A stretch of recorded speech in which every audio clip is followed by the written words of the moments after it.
your attention, please. It's time for the final countdown. The show starts in 10, 9, 8, 7, 6, 5, 4, 3, 2, 1, go! Hey everybody, it's been a while since I've done one of these. The clinic is open. Time for some reality.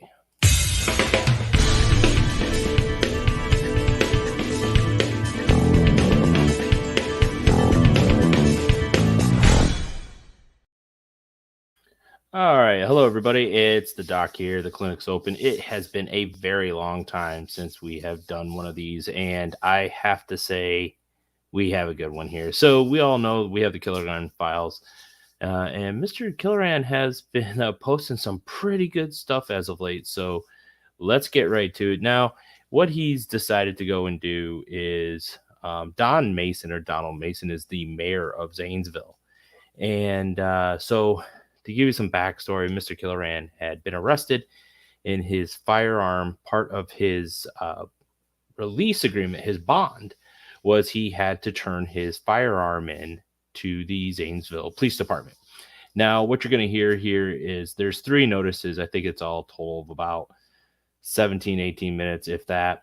What Mr. Killoran proceeds to do is say they were stolen from him. But what he forgets is to say to everybody is it was a condition of his bond of why he doesn't have his firearm. And to this day, he still doesn't have his firearm because he was convicted. He does have a felony on his record. So from what I understand from the court proceedings and the documents, so he does not have access to a firearm. And so he is really, really upset about this. So let's go ahead. Let's see here. Let me bring you. I do apologize. Like I said, it has been a while since I have done a live stream. So let's go ahead and we are going to share our screen here so you could see us.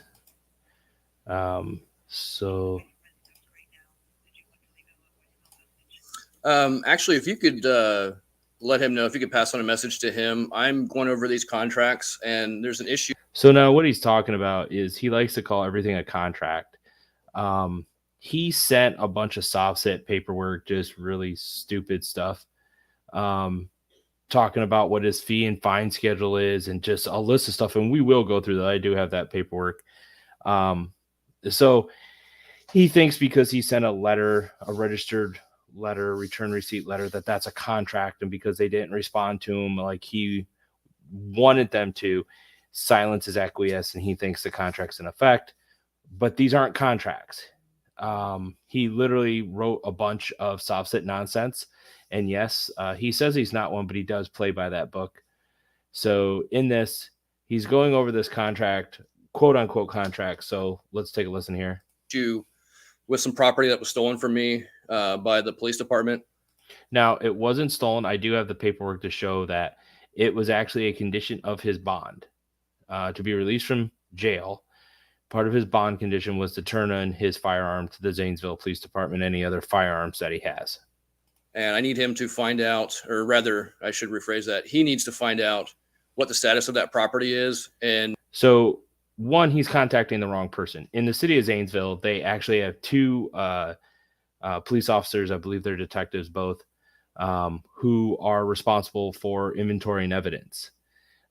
So first off, he's trying to tell the mayor that it's his job to find out where his property is that he had to surrender to the police department on condition of his bond.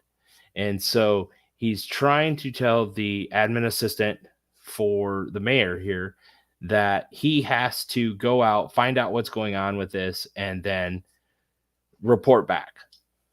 And what needs to happen for them to return the property to me. This is against the Constitution. It's not against the Constitution. Again, condition of his bond. A violation of the Second Amendment. And the police department nor the courts or the municipal corporation has the authority to take my property from me. So there's more of the soft set rhetoric, but again, it wasn't taken. It was a condition of his bond, and he had to relinquish that to the police department. So if he wants to look into that, the last time I checked, the police department still had the property. It's what's known as an XD-45 handgun. And I don't know if they have sold the property. I don't know if they have. So what he should have done was contact the police department and talk to one of the two captains that are in charge of evidence. Misplaced it or what the situation is, but I can't get a hold of anybody over there to give me solid information as far as what the status of the property is. So Don Mason needs to find out what the status of the property is and when it's going to be returned to me. Okay, I'll give him the information. Thank you. You're welcome. So I have to admit, he's very cordial. He didn't fly off the handle with this. It's first time for anything to happen like that with Mr. Killoran. But again, he's trying to tell the mayor that it's his job to go out and find out where this property is. Well, it's not the mayor's job. The mayor has other things to worry about than Mr. Killoran's pistol. Again, we'll make a copy of the bond paperwork, and I'll go ahead and put it up on my blog, and I'll do another quick video showing that bond paperwork in conjunction with this. So the next one we're going to go to here is going to be the second notice that Mr. Killoran had for Mr. Mason as well. So let's go ahead. I'm going to get that shared up for you so you can hear it. And let's see, here we are. So let's go ahead and listen here.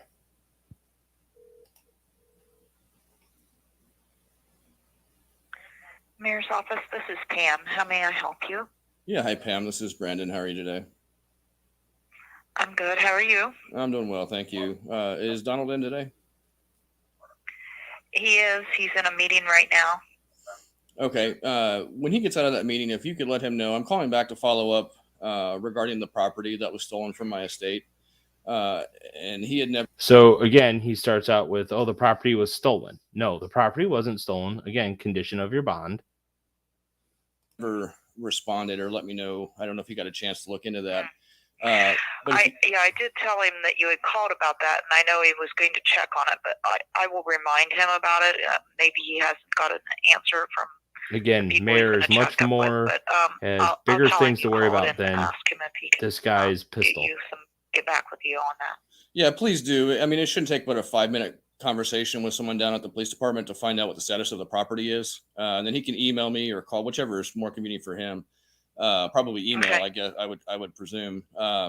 But if you could remind him of that and make sure that he lets me know what the status of that property is. So you see how he said, "Oh, he needs to let me know what the status of the property is." No, that's not the mayor's job.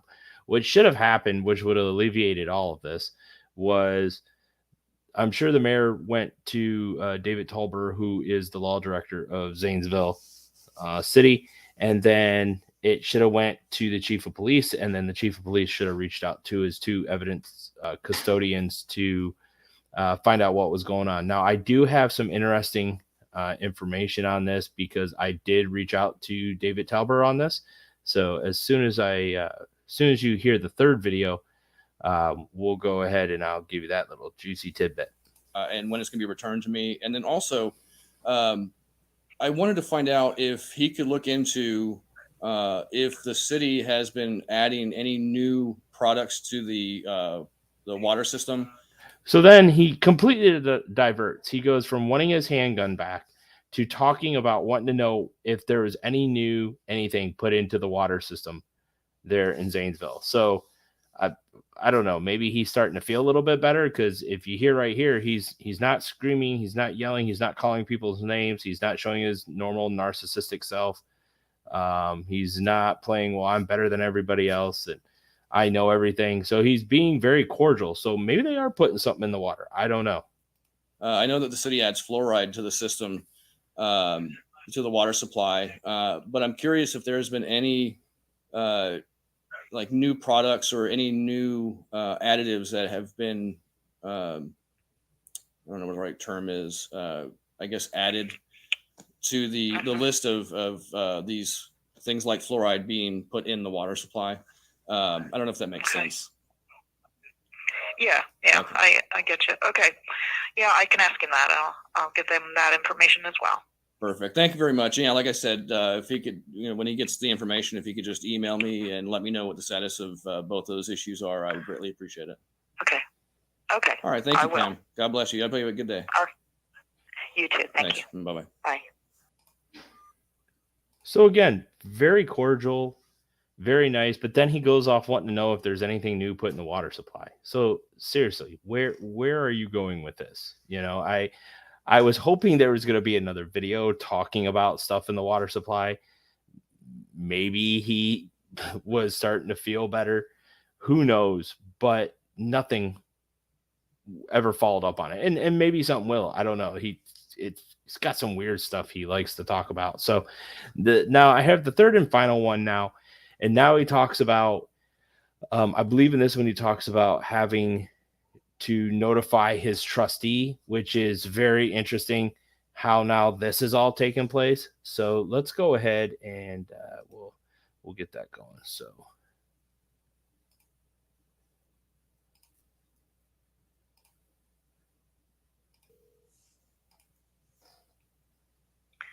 Mayor's office, this is Pam. How may I help you? Yeah, hi, Pam. Is Donald in today? He's not in yet. He'll be in after a while. Okay. If you could let him know, this is Brandon again. I'm calling in regards to the theft of the property from my estate and the other. And there he is. He starts talking about the theft of his property. Now, I'm going to tell you guys right now, there was no theft. Okay, I've said this several times now, and it's sad because he keeps using the same thing, the same statement. Oh, there was theft of my property. There was theft of my property. It was taken from my estate. No, you had to turn it in as a condition of your bond. That's what took place. Plain and simple. There's other videos where he said that, oh yeah, they just laid it out here, or they put it over here, or then they took it. But the bond paperwork is completely different from what it states, or from what he's stating. Information I was looking for. I haven't heard anything from him. I haven't gotten an email, call, text, nothing. So at this point, this is going to be my final notice for him. If I don't hear from him, if you could let him know, if I don't hear from him by the end of the day regarding this issue or these issues, at least the stolen property issue primarily. The other issue, that's not a priority.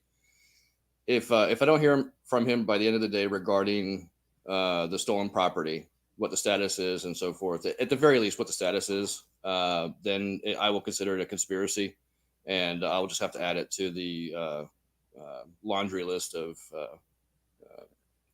fees and fines that I've already put together. And I'll just add that into the contract. So again, he's talking about a contract. No contracts exist. He's talking about fees and fines like he's going to get money from these people, and he's not. That is a typical soft sit, more type BS thing that they think they can charge people money for whatever they want, and none of them have won in court. So again, it's not the mayor's job to report to you at all. He doesn't have to say anything to you. Second, it's not his job to go find out where your property is. It would be to your best interest to go to the police department and say, hey, I need to speak to somebody in evidence because our property, because I'm still wondering when I'm going to get my handgun back. He didn't do that. What he did was he literally took the long way around. He knew it was the longest possible route to get the answers he was wanting. And he decided to go this route because he thought he was going to get one over on the mayor. Now, this mayor is running for re-election. He's probably going to win. He's done very well for Zanesville from everything that I've read. And I haven't really seen any upset comments from the citizens of Zanesville with this particular mayor. So again, very highly likely that he's going to get reelected. Now, again, knowing that this is the absolute longest route to figure out where his property is, which would tell me it's in the police department evidence lockup. So he decided to go this route instead of going to the police department. Now, if it was me and I had to turn my property in as part of my bond and the bond was over, everything was taken care of, then I probably would have went back to court and said to the judge, okay, my bond's over, everything's good now. Do I get my pistol back? Because the condition of the bond for me to be released is I had to turn it in. Now, do I get it back, or what do I have to do to get it back? He didn't do that. He also didn't go to the police department to ask about this. So again, took the longest way around, knew it was going to take a long time. I think he did these 3 phone calls within 1 week, thinking the mayor was going to rush for him. Correct. So if you could let him know that, he has till the end of the business day. And then at that point, I'm just going to have to move forward with sending these contracts out to my trustee.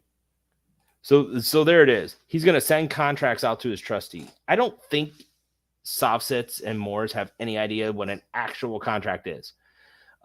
Basically, what he does is he sends a letter with just a bunch of nonsense in it. The way it's written, the things that are brought up, it's literally just nothing more than a bunch of nonsense. Everything that he's trying has been debunked, has never worked, and now he thinks it's going to work all of a sudden. There's other videos where he talks about this trustee, and we'll hit on some more of these, where he talks about how he's going to become a very rich individual because of this trustee. And a lot of people are like, well, how soon are you going to collect? And then the response back is, well, it's all up to my trustee and what they're going to do. And they can freeze bank accounts and they can put liens. And I'm like, sounds a lot like every other typical Sofsit Moore tactic that never works. So again, there's that trustee that he was talking about that he likes to bring up. So let's continue. Okay, well, I will tell you, I don't know if he's heard back yet. I know that he had checked with some people in other departments to see what the status of it is, and I know that I assume he's waiting to hear from them, but I will give him the information that you called and tell him what you said. Yeah, I mean, I appreciate it. I've tried to be as patient as I can and give him plenty of time. I mean, they've had the property since June last year. Yes, they have, and it was the condition of your bond. So I would imagine the condition in getting that back, that would be you going to the judge, not the mayor. The mayor has no say when you get your weapon back. So it shouldn't take but a few moments to find out, to look it up in the system. I mean, it's not like Zanesville is a huge city. It's relatively small. So, I mean, this is something that could easily be found out relatively quick. So, I mean, I appreciate you letting me know this, but however, this is just hearsay. I can't, put any weight behind it because it's coming from you, not from him. So if he wants to let me know from himself what is going on and what he's found out by the end of the business day, that's fine. But if he doesn't, then I have no choice. I'm going to have to move forward with this. I can't wait any longer. Okay. All right. Thanks, Pam. I appreciate it. I hope you have a good day. No problem. You too. Bye-bye. So there he goes. He tries in a way to get the secretary rattled a little bit, and it didn't really work like he thought it was going to. Again, he's, I can't believe what you say because there's no validity in it because it's all hearsay. It has to be said by him. So, I went back through my paperwork in the file and I was looking through this stuff because everything he's showing, he keeps calling them contracts. They're not contracts. And there's a video that I'll go through and break down a little bit further, but no way, shape, or form are they contracts. Not at all. He seems to think that. I think every Sofsit and Moop thinks that these are some sort of magical documents that allows them to completely circumvent how we do stuff in the courts and how we do stuff legally. Again, Sofsits, Moops, they all like to go from their own little playbook. And so in all this, I do have where he brought this up. And now I'm going to tell you right now, I have this document. I do plan on scanning it in and showing it. It is public record. You can request it from the Zanesville Police Department, just like I did when I first started investigating Mr. Killoran. But it is right here. It was signed by Judge W. Andrew Joseph. It was per case 20 CRB 00762. And it was signed. It is an order. And it does state that pursuant to Ohio Criminal Rule 46, defendant is hereby released on a bond amount set forth in the entry of this court with additional bond conditions as follows. Defendant is to surrender all firearms to the Zanesville Police Department immediately upon release from jail. That was the order. Okay. That's the bond order right there. There's, no other way to, really put this out any other way. This is what the judge ordered, and that's what they did. Now, we'll be talking about his contracts later, and I have another video where he likes to show a certified mail receipt where the information was sent to him by certified mail, and he goes off, well, I didn't sign that. That's not my signature. Well, you don't always have to. If it states, or they say, look, you can drop this off there, it may just be the postman's, initials or somebody else. And you don't have to really sign it. So anyways, it was a court order for him to be released. It was a court order. So it's nobody stole anything from him. That's a huge misconception in all of this. Again, he's very good at telling a one-sided story. Now, the kicker, like I promised you guys, is I reached out to David Talber, who is the law director for Zanesville City, and I asked him about this firearm. He has no knowledge of the firearm. So my next thing is I'm going to respond back to that email and add the chief of police and those two captains, I believe they are, and say, hey, I'm doing research on this. What can you tell me about this pistol that was surrendered to you per this case order by this bond order from the judge by Mr. Killoran? And see if I can get a little bit of more information on this. But to find out, it wasn't stolen. It was a court order. It was part of his release from jail. That's what he had to do. He had, his tone was very threatening in the calls. I think this was the telecommunications fraud case. And so a lot was against him because if you listen to those calls, he's very angry. He's very demeaning, very disrespectful, narcissistic. And the tone is very threatening to these ladies who have done nothing to deserve this. And again, I got the call logs here as well. What's really funny in a lot of this too is there's one in here where the case where it was in the court of common pleas in Ohio, in the county, and there is just this horrendous amount of, and this was his case against American Electric Power. He just went down the thing, and the first affirmative defense plaintiff's complaint fails to state claim against OPCO or OP company upon which relief can be granted. Public Utilities Commission of Ohio has executive jurisdiction over the plaintiff's claims against OPC, and this court therefore lacks subject matter jurisdiction. Certain of plaintiff's claims against OPC were, it's just ridiculous. It is so interesting to read this, and that was from the lawyer. And then, it just reading some of the email. We also have somehow his mugshot got up in here. I also have the proposal too. If you go all the way back to when this all first started with him, and I've done videos on it,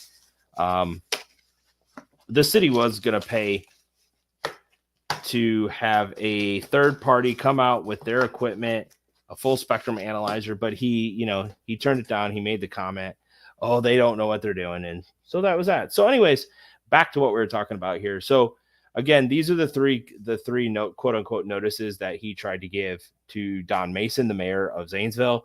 I'm guaranteeing you Don Mason is not concerned about this, because this is something that doesn't concern a mayor. You have a police department for this. That's where you should have went. So, you know, and then his fees and his trustee. So I'm very interested to see what takes place from this. I'm still waiting to see who this trustee is. I'm waiting to see, you know, to hear about the liens and the wages being garnished and homes being taken and bank accounts being seized. I mean, he listed a whole laundry list of things this trustee can do. He tried to name the city and these people that he's going after as trustees to the trust. And I'm like, how is that possible? You can't just, you got to have a signature granted to name somebody as a trustee. There's legal paperwork that follows that to name anybody as a trustee. So it's very interesting how he's going about this. Now, the last week or so has been very calm. There's been some different videos that have gone up there. He has started recording the noise again outside of his house. It's been very interesting because he talks about the noise, and I think there's 4 or 5 of these videos where he's outside and you don't hear the noise at all. So, interesting to say the least. One of my first videos about this was about him and his noise complaints, and I've got people from Zanesville and documented proof of this in a blog post that I assigned to the video. But anyways, it's very interesting all the way through. So we will be hitting some more of this tomorrow night. I'm going to try to put up another one to go over some of the other stuff too. We're going to try to post a lot more for you guys as well. So again, thanks a lot, everybody. I'm glad you showed up, watched, appreciate it. Have a good night. And Doc's out of here. Take care. Oslo, bye-bye. The clinic is closed.